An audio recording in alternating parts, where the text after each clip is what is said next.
Hey, if you're going through something right now, know that you're not alone.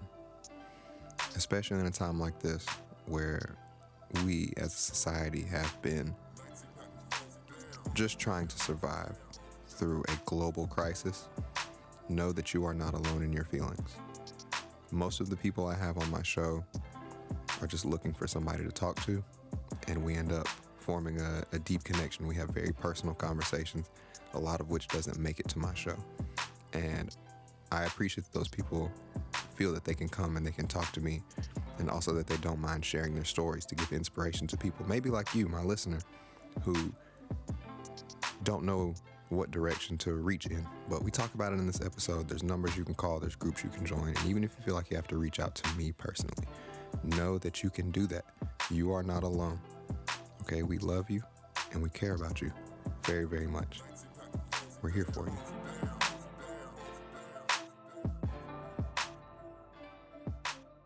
Welcome back. I was What's just up, trying to help you with your dead air. Oh, word. Appreciate it, man. Nah, it gets edited, man. So I guess is that a yes? Are you interested in being on the show today? Yeah, sure. Cool, man. Hey, welcome back. Today we're talking to a man from the United States about mental health, education, and how those things will affect the future of our nation. So stick around, and I hope you enjoy. Thanks.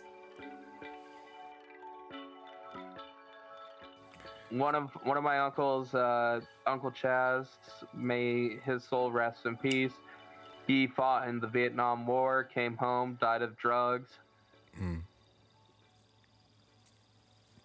It's a sad fate that a lot of veterans meet, right? It's a little too common for somebody who served for all of us, right? Oh yeah, absolutely. And it's too common, really. Like, if any soldier out there is suffering from PTSD, please seek help. Absolutely, man. I think that's a great word. You know, I think it's a shame. If anyone, period, is suffering depression, please seek help. Yeah, for sure, man. And I'll say personally, I appreciate that. You know what I'm saying? Because I go through my own things, and Omega helps a lot. You know, me being able to get on here and just talk it out. You know what I'm saying? You see me sitting over here puffing down cigarettes and shit. You know what I'm saying? But I don't have like an addiction problem in the sense of like hard drugs. But I have I guess what's been termed an addictive personality. So like weed, drinking, shrooms, sex, you know, all these things I very easily latch onto, and then when I don't have them, I go through very deep depressive states. And in those times, you know, Omegle has really become not only an outlet for me, but a source of inspiration. You know, to be able to talk to people like you who have so much insight and have, you know, not only stories to tell, but you have kind words for other, you know, and you think of others. So, you know, with what you just said, you know, I appreciate that personally, and I'm sure my listeners will as well. Well, I'm glad. I'm like, yeah, we are in this together, man. We are. Hell yeah, man. So with the veterans, though, what I was gonna say, I don't know, you know, what the solutions are for the problems that we have in the United States.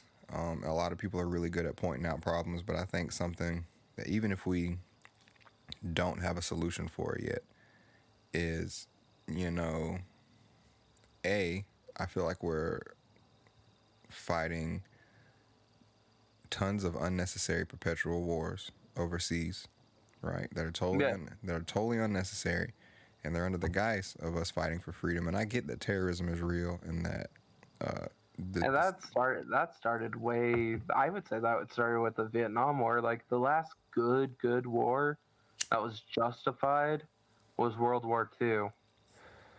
And you know, on the books, they have, and this is what's funny, the United Nations considers this period we're in now, they call it the Long Peace, because since World War II, We haven't had an official war.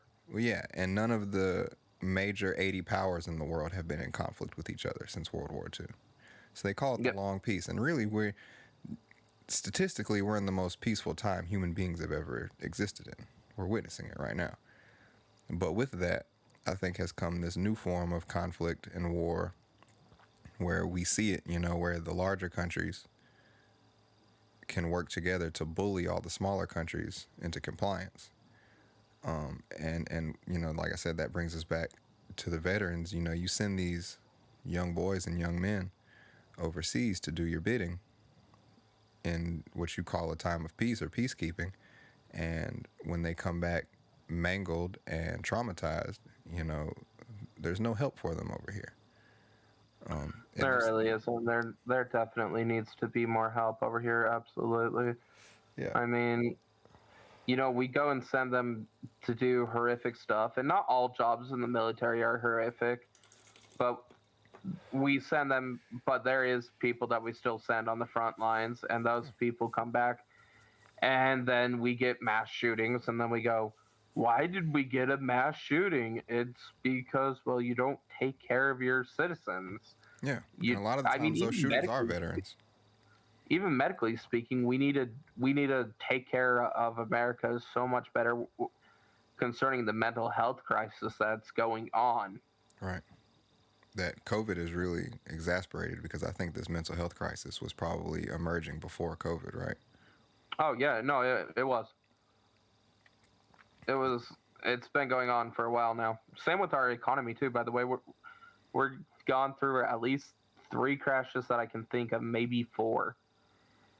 And there's rumors of another one on the peak.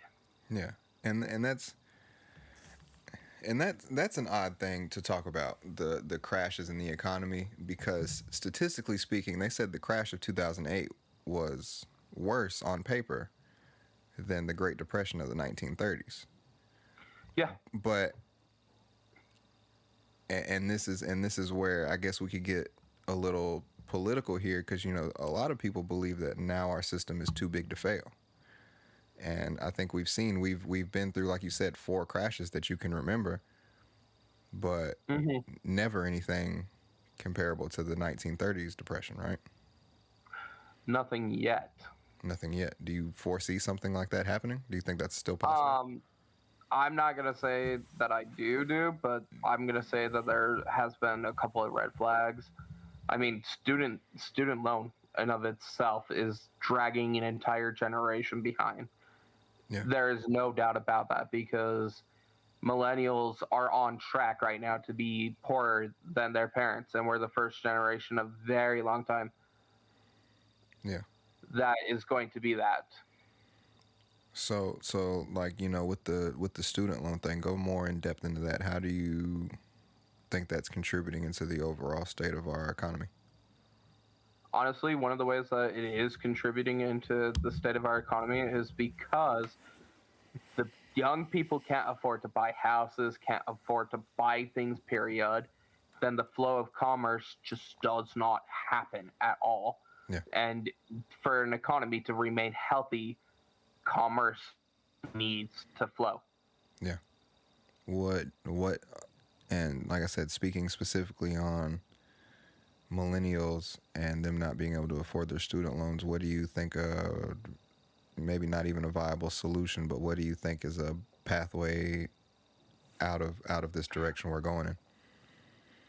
Student loan forgiveness, absolutely. And then I think 2-year college will definitely, that and a trade school will go a lot further than a lot of people realize, because when you have an educated populace, you have a populace who can afford to spend more, and when you have a populace who can afford to spend more, they can then go and buy more. It's kind of a Henry Ford aspect to it, where he made sure that his workers could afford to buy his cars and afford to buy the food and the house, because he knew that if poor people had more money, they're more likely to spend.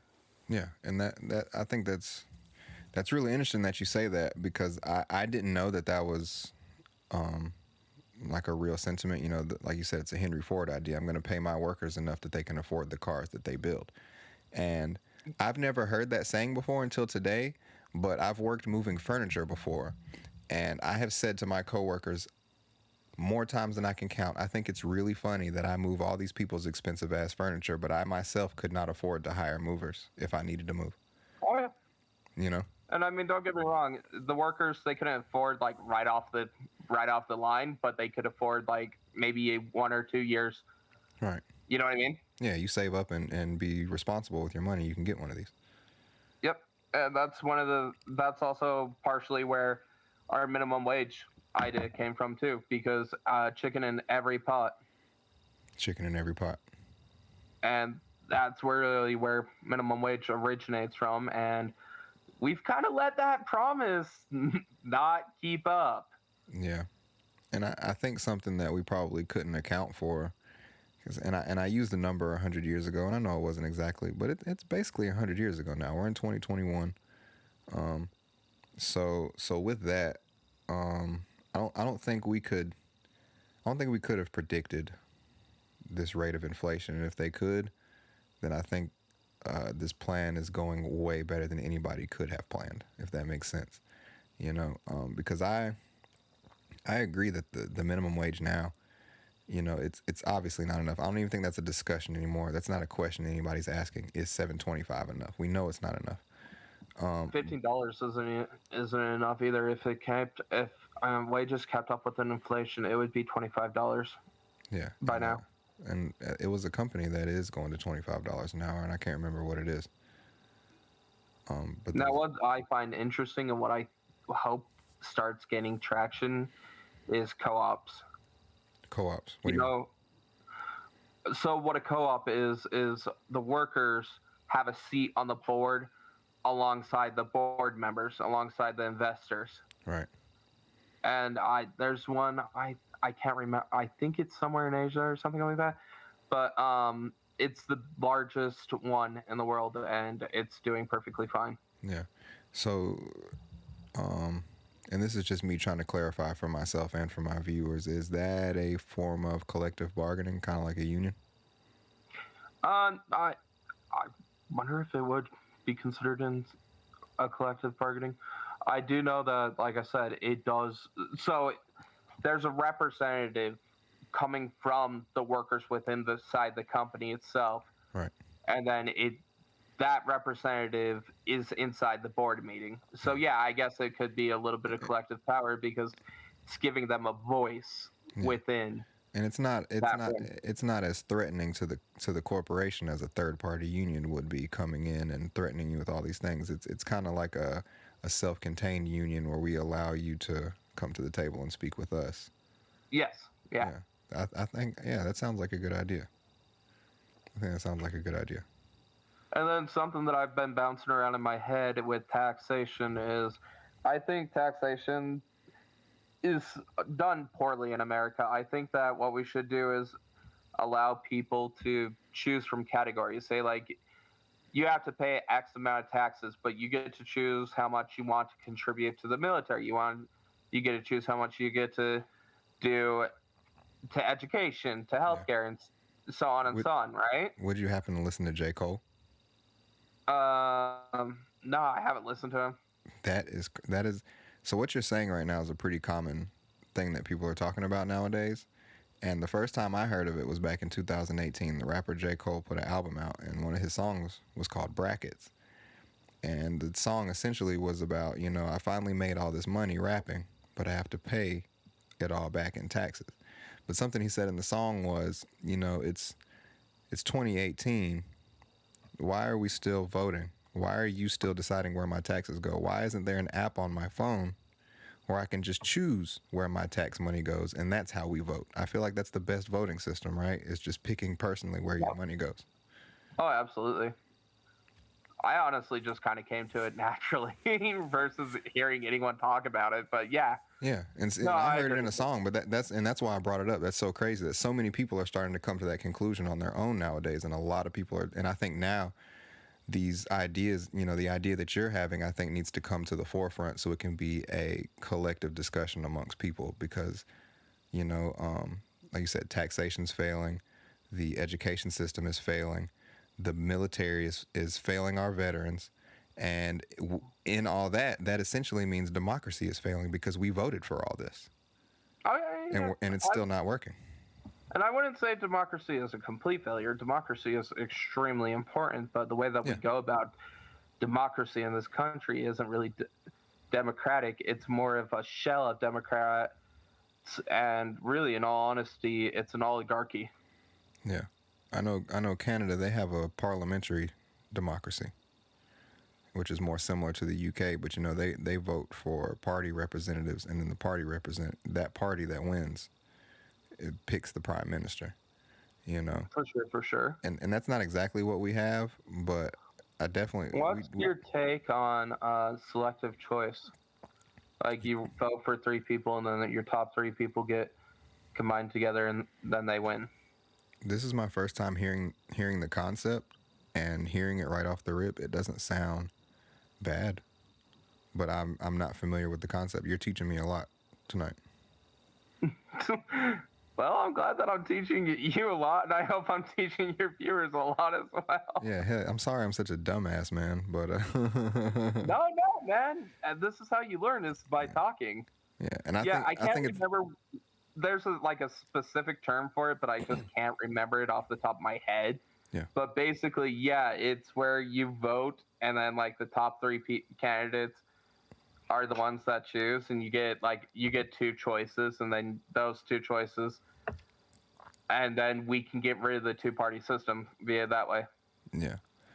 And yeah, I mean it sounds viable, but I think an issue that we need to try to steer clear of going into this next I guess this next age of society is trying to come up with something new and accidentally doing the same thing again, if that makes sense. Yeah. You know what I mean? Well, I mean, history has a tendency to repeat itself, especially history uneducated. Yeah. I forgot what philosopher it was, but there was a philosopher that said humans will know the end of history when an ideological shift will no longer fix the problems that mankind has created. So with that idea, I think the last big ideological conflict we had was the Red Scare. Is the world going to latch on to communism or capitalism? Or capitalism. Yeah. And in all honesty, did you hear what China's doing? And I think this is really, really rather clever of them. Instead of invading a country, they invade it economically, and they loan out money to certain businesses within that country and slowly take control of it. Yeah, they're taking over Africa like that right now. Yeah. Yeah, no, I think, right now what we're seeing, we had the rise of the West with Great Britain going out and creating the largest, empire ever known. And now that that's coming down, I think the West is putting in a lot of work to make sure that no other country rises to be that most powerful country again. But I think we're seeing that in the eastern side of the world, it could be a potential that, China and Africa and these countries we were so afraid of for so long could become major players again.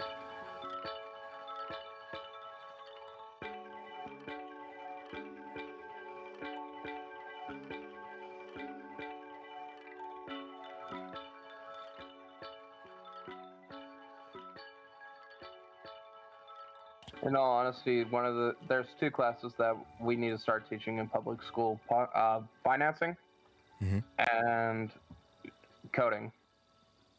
One of the main reasons is because we're starting to creep into a technological revolution. We just look at what happened with the industrial revolution. Sorry, my brain was trying to catch up with my mind. Yeah. But yeah, a lot of people were put out of jobs because they weren't trained to handle those future jobs. Right. And so we need to start thinking about that and teaching people that. And then financing. I don't get why there's zero financing in high school, because that is like one of the major things that a good citizen needs to know how to do, is control their money. Yeah. I think from what I understand, our education system in the United States is pretty strongly based off of, and I don't want to say the Nazi school system, but Germany's school system that Hitler basically developed. What it was based off of is factories and Yeah, and that was Yeah. Germany's school system. That's how they made, because in America after World War II, one of the questions we asked was, how did this country that was obliterated 20 years ago become one of the not only largest manufacturing powers in the world, but one of the largest war machines that humans have ever seen. And so we question, how did he accomplish that? And the way you do that is by teaching your kids how to work in a factory from the age of 6. Rusty. Sorry, I just don't want my dog wandering off because then he'll pick a No. fight with the cat. But Yeah. yes, no, that's actually very fascinating that we based it off of Germany. Kindergarten is a German concept, and it basically means indoctrination. That's why in kindergarten you learn about all the presidents and the flag and the Pledge of Allegiance, and you learn pride for your country and pride for your people in kindergarten. And then in first grade you start learning how to be a little factory worker. That makes sense. That actually adds up. Yeah. So yeah, I think we need a new system that focuses, because we still are a manufacturing might as the United States, but as you said, more and more of our jobs are turning tech-based, and we don't have the education system that supports that. That's why all the tech jobs and all the highest degrees are going to, H-1B students, Indians and Chinese students. Absolutely. And only a few of us who are smart enough or able to work hard enough Yeah. Very, very are slim. able to catch up. Yeah. Yeah. Because our school systems, not only, I'm not going to say they're not designed to make us smart, but they don't instill us with the values that make they us smart, learn. but they make us obedient to the point that we don't even know truly why we're trying to be so obedient. Yeah, we're really good at doing what we're told to do.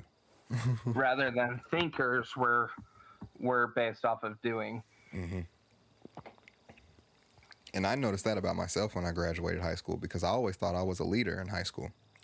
I was in marching band, and I was, I like to think I was pretty proficient at my instrument, and I like to take charge and take a leadership role. But then when I got out into the real world, and I, time to be a leader, right? Time to use all those things that you've learned and apply them. And then when you came out, you couldn't apply them. Versus I'm flopping like a fish out of water, Yeah, versus people who were like me, who are very, very independent, including even in my own education. Like, they told me that I wouldn't be going to college, the principal, and I wouldn't be walking with my class. Yeah. And that was because I never really followed their structure. Yeah. I learned when I wanted to learn rather than learning exactly how they laid it out. And that's unfortunate how little the school system values how well you retain the information, and they really just value how well did you follow instructions. Yeah. And I graduated with my class, and I don't know. I just wanted to say that I was very different from the way that they structured schools. Yeah. They structured colleges very similar to that too, and it's like, yeah, but when you start working, when you start getting out, when you start living by yourself, it's so different. Yeah, a job isn't anything like school. Even if you take a very, because I know you mentioned before, and I want to touch back on this, but you mentioned trade school and 2-year school. I think those jobs are probably some of the best, or not jobs, but those degrees and stuff are some of the best education you can get, because they're just teaching you how to do this job hands-on. And now you know how to do it, and you can go somewhere, and it may not be exactly the same, but with college, like you said, it's a lot like high school, where you're going to follow instructions, you're going to turn in all these assignments, and whether you retain the information or not doesn't really matter. But did you do what we asked you to do, how we asked you to do it? Exactly. And that actually, I see this. So I dabble with programming. Yeah. And I see this because I see a lot of these kids who just like, okay, well, I'm gonna get the best out of my education, though I'm not gonna learn to find the code myself. I'm not gonna learn how to do the code myself. I'm not gonna learn how to think about the code myself. I'm just gonna get the assignment done. And it's like, okay, but you really aren't even looking up how to do the code. You're not looking up how to do this. And you're just literally following what's in the book finding this rather than finding out a way to find the solutions. Yeah, because when you get in the real world, they're not gonna. It's not a test, you know. They're gonna put something in front of you and say, "Do it. We're paying you." Yeah. Yeah. And I also talked to my coding teacher, and she's like, "Yeah, I actually agree with that." Yeah. Which my first coding class I got an A, and my second I got a C plus. Coding's hard. Yeah, I bet, man. It's basically like the most complex. I mean, it's just algorithms and shit. You know, it's codes. Yeah. You know, when I see that shit, it looks like somebody just, you know what I mean, all over the keyboard. But somebody like you looks at that shit and it means something. You know, it's fast. It's basically it's a language. Yeah. It's a language being developed, essentially. And I mean, I'm not the best at all. But I mean, I can look at it and I can read it, and that's a start. I had a pretty my second episode. I only have 2 episodes on YouTube right now. I'm working on the third. But that's not where I wanted to go with my life. Like I said, I wanted to go towards accounting, but I just wanted to learn Java because it's such a needed skill for what's coming for everyone. Yeah. Yeah, I definitely think our education system at this point needs a revamp, and I feel like COVID may have opened the door for that because, you know, the curriculum is one thing that's a problem, but also I think how the information is presented and the format in which we receive education, I think, is flawed, and maybe not flawed, but certainly outdated. Oh, absolutely, it's outdated. Yeah, so and I think we the information need a new set. is solid, but the way that we teach kids, well, like I still don't get this, especially in this day and age. Why do we focus on mathematics for memorization rather than comprehension? Right. Because memorization, anyone can memorize a formula. Yeah. But and I mean, even then, some people can't. But can you comprehend it? Can you plug it in? Can you get a result from it? And see, that was always my problem in math because I think they wanted me to memorize everything, and I was having trouble understanding why. You know, they put the formula on the board and they plug the numbers in and they give you the answer, and I'm sitting here looking like, okay, I see the formula and I see the numbers you put in there. Where the fuck did you get those numbers from? You know, why did you, that I was terrible at math in school, and I feel like that was what you just said is where I lacked. You know, I didn't comprehend why the numbers. I only saw the numbers. And that confused the hell out of me. Like I said, we live in a world now that's so vastly different that we can literally just go straight up onto YouTube, type in Khan Academy, and we can find every single mathematic formula that we would ever possibly need. Yeah. And I think you know, even like you said, with programming becoming more important, I think, you know, obviously blue collar jobs in a lot of ways can't go anywhere. You know, you're always going to need people to build stuff. You're always going to need architects to design things and engineers and all that sort of thing. So I think our education system really, I think, should, if it has to be work based. And I mean, go ahead. Something I know. Speaking about all this, accounting, right? A lot of the stuff's becoming automated, but here's the thing: that makes the memorization of the formulas even more impractical to go about because it's now becoming more about interpreting the data rather than plugging in the formulas. You're not crunching the numbers yourself, but you have to look at them and tell somebody what they mean. Exactly. Right. And I guess that comes a lot with, you know, specifically in accounting, depending on what field you're in, that could mean the difference in between that business being on an uptrend or a downtrend over the next quarter, right? Exactly. Depending on how you interpret those numbers, I mean. Well, that, and you also have to, but yes, I do agree. Yeah. And I'm just asking, I'm just poking. Huh? So I'm just asking, I'm just poking, you know, I'm not trying to drill you with questions or nothing. I'm just trying to get you to expand as far on this as I can. No, please do ask questions. My brain's a little laggy. Oh, yeah. But, is there anything else you want to talk about? Nah, man. If you feel like you're all talked out, man, I think this is beautiful. We have a really good conversation here. We got a good bit discussed between the two of us, and I feel like this episode in particular is going to give special insight. Because we hit on such a we hit on a wide variety of topics. yes, very wide variety. There weren't too many like smooth segues in this one. And that's not a bad thing at all. But you have a lot on your mind. There's a lot that you think about, and and I think it's going to be really valuable for people to hear it. Yeah. Sorry, my head is a beehive of thoughts rather than, and then I order them out as I go. Yeah, no, man, that's beautiful. Hey, I'm gonna go ahead and just get this vocal tag real quick. I'm gonna wrap this up officially. You don't have to go right this second, but I want to thank you so much, man, for coming and being on the show and talking with me, man. This was really great, and I hope you enjoyed being here. Dude, I definitely did, and if my dad says that he's down, I'll let you know. Hell yeah, man. Yeah, I got your email, and I like I said, I definitely want to get into another interview with you where we can be more focused on that one topic we mentioned early. Yeah, absolutely. Hell yeah, man. And yeah, like I said, if anyone's out there depressed, PTSD or anything, please contact the national hotline. It's not a sign of weakness; it's a sign of strength. Yeah. Hey, I tell you what, man. When I can you post that information right here in the chat real quick, just so when I post this episode, I can reference that, and that can be something people can go. Yeah, give me a second. Yeah.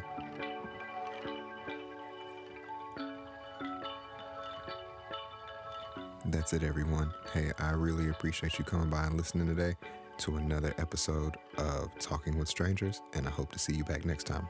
Thank you so much. Bye-bye now.